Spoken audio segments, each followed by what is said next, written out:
Hi, it's Vias Tarot. So, this is for Capricorn placements.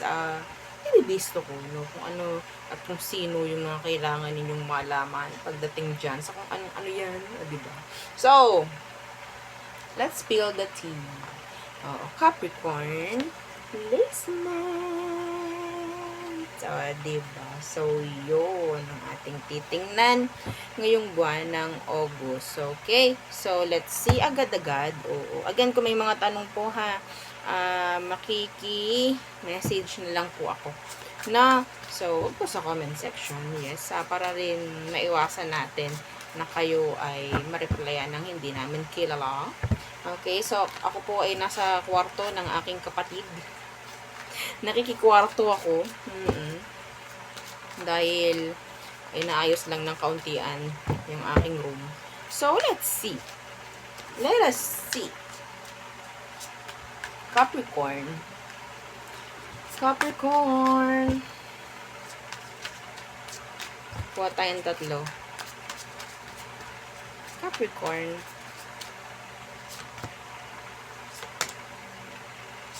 Okay. Testing limits. Someone is testing the limits of what? Okay, so examining how you react under pressure.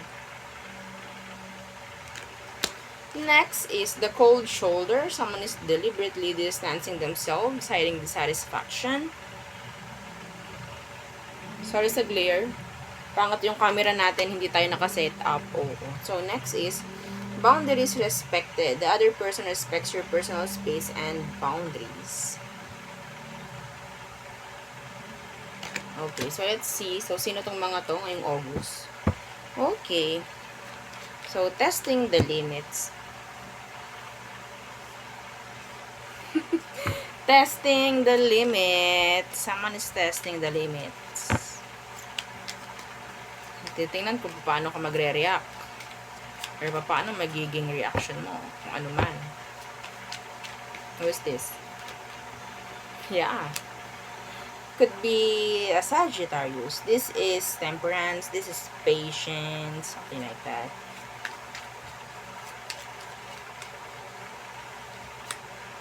The Two of Pentacles in the reversed. Kung sino man po yung pinaghihintay mo, mababaliktad yung sitwasyon.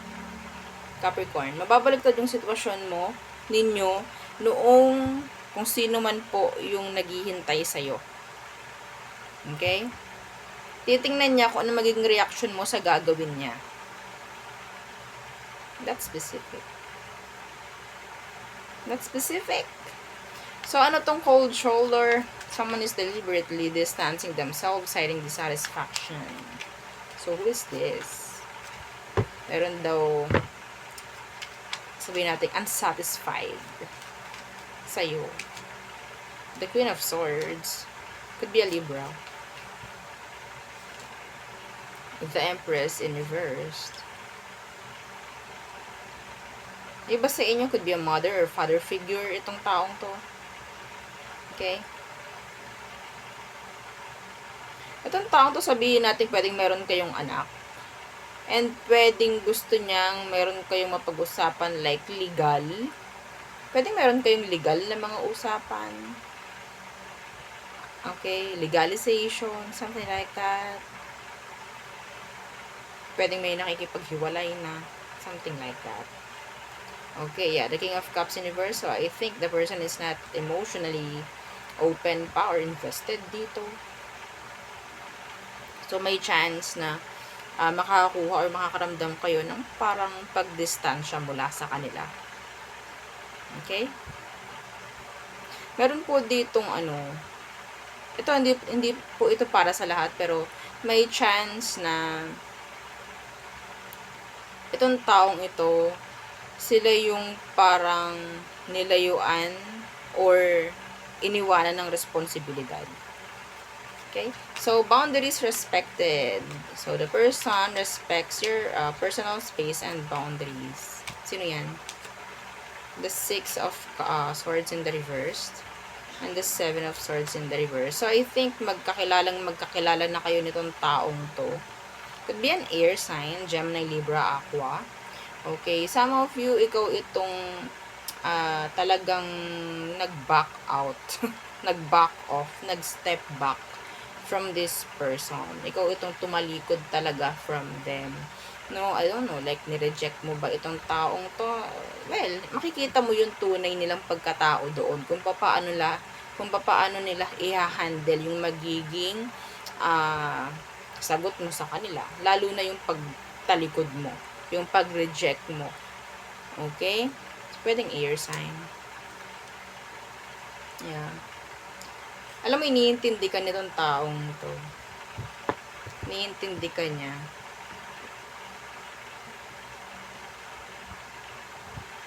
Alam niya mga pinagdaraanan mo.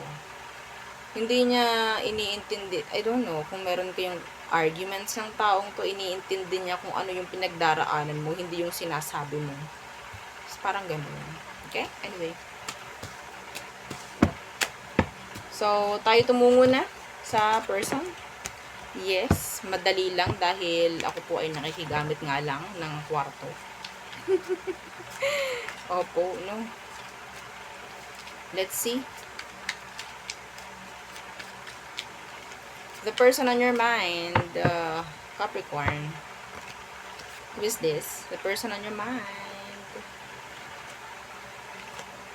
The Six of Cups in the reverse. An ex. Or somebody from your past. Could be a water sign. Cancer, Scorpio, Pisces. The Six of Wands. Okay, so number 6 could be significant. Okay. So, I think this person, sabihin natin, andun pa rin yung wants. Andun pa rin yung wants. The needs, maybe.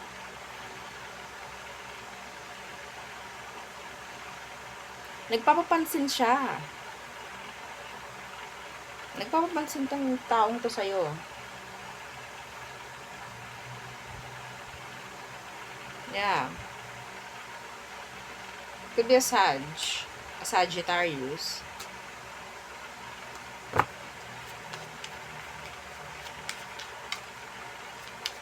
They want your attention. The person, they want your attention.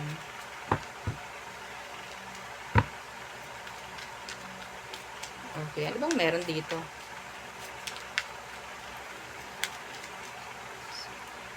The Hierophant in reversed. The Lovers. Yeah. They doesn't want commitments, pero they want connection. A relationship.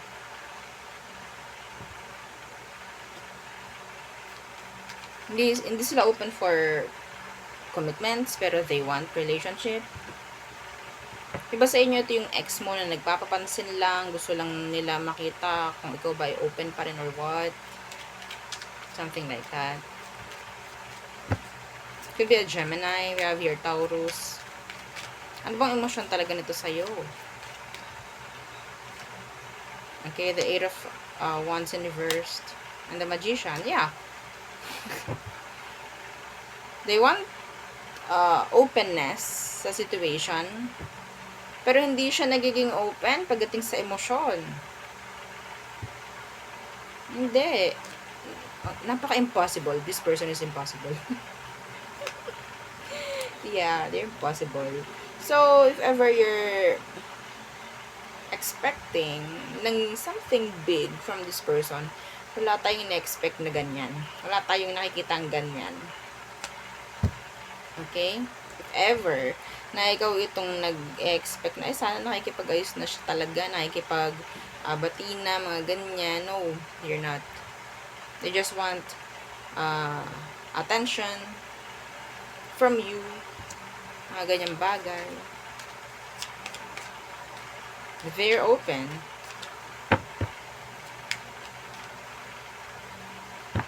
Pero hindi ko nakukuhang gusto nilang maging consistent dito.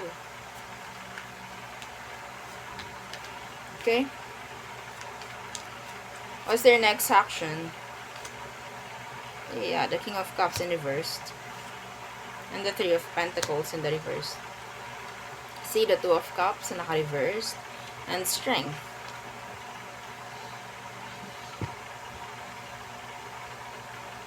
Next action. Hindi kayo magkakaintindihan ito. Mapapatanong ka na naman, mapapabook ka na naman. Madam, pabook ulit? Pabook ako? Hindi ko kasi malaman bang intensyon ng taong to sa akin. Yeah. Hindi ko malaman talaga kung ano emosyon ito sa akin. Hindi naman dapat kailangan ganon. No.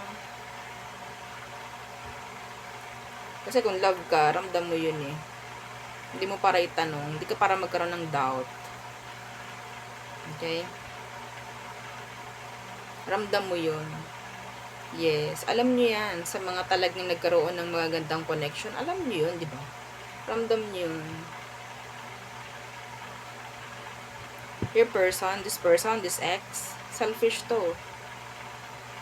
Selfish.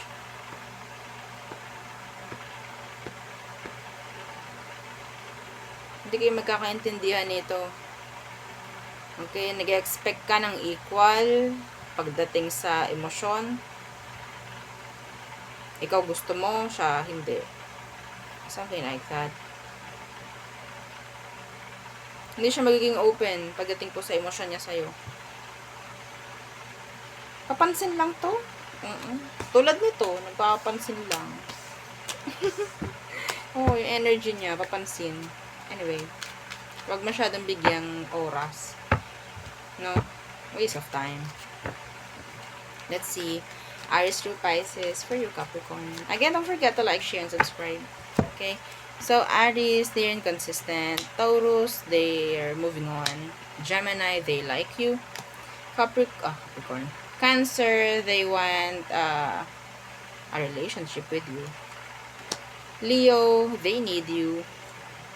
Virgo, okay, so si Virgo standing on their ground. Grounded.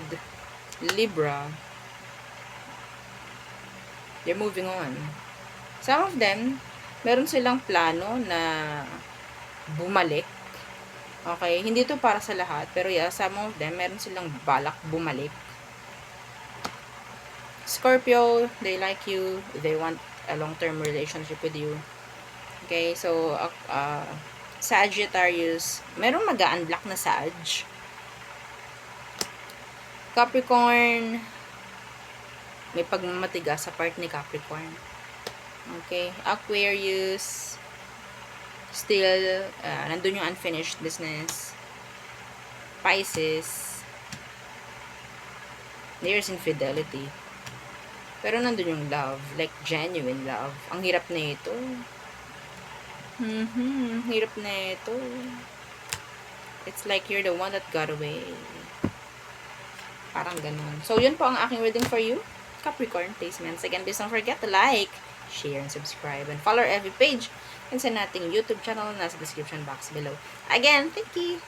Goodbye.